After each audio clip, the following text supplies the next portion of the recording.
When we talk about validity of marriage under the Hindu Marriage Act, two technical expressions become extremely important: Sapinda relationship and degrees of prohibited relationship. These concepts are not merely theoretical definitions, they directly determine whether a marriage is legally valid or void. Let us first understand the concept of Sapinda relationship. The Act states that Sapinda relationship extends up to the third generation through the mother and up to the fifth generation through the father.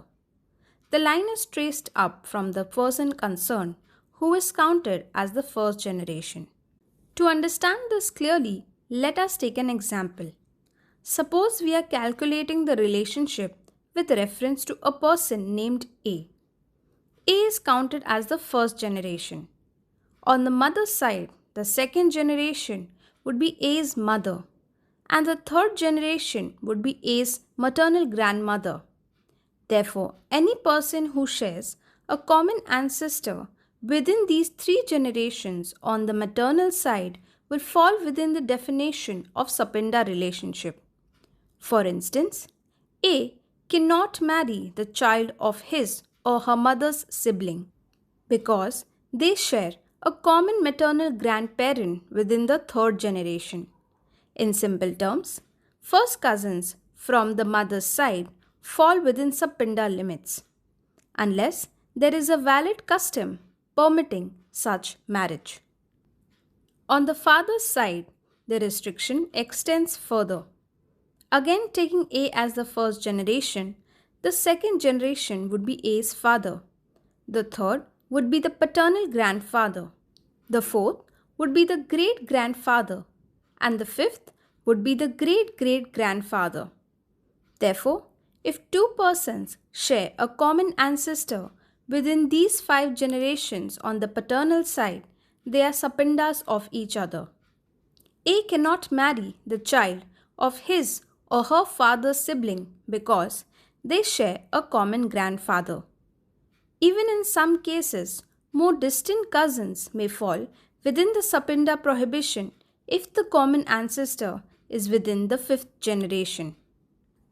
Two persons are said to be sapindas of each other not only when one is a direct ascendant of the other, such as father and daughter or grandfather and granddaughter, but also when they share a common lineal ascendant within the prescribed generational limits.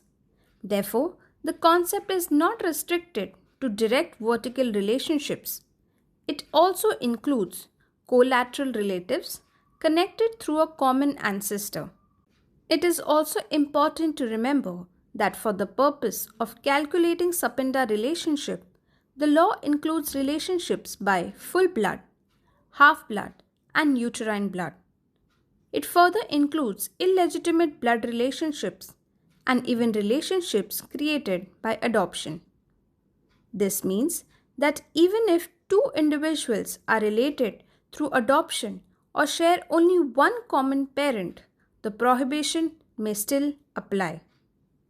The law does not differentiate between legitimate and illegitimate lineage while determining Sapinda relationships. In conclusion, Sapinda relationship essentially means that if two individuals share a common ancestor within 3 generations on the mother's side or 5 generations on the father's side, marriage between them is prohibited unless a valid custom permits it. Understanding this concept is fundamental in matrimonial law, as any marriage performed in violation of Sapinda rules is void under the Act. If you liked the video, please like, share and subscribe to the channel.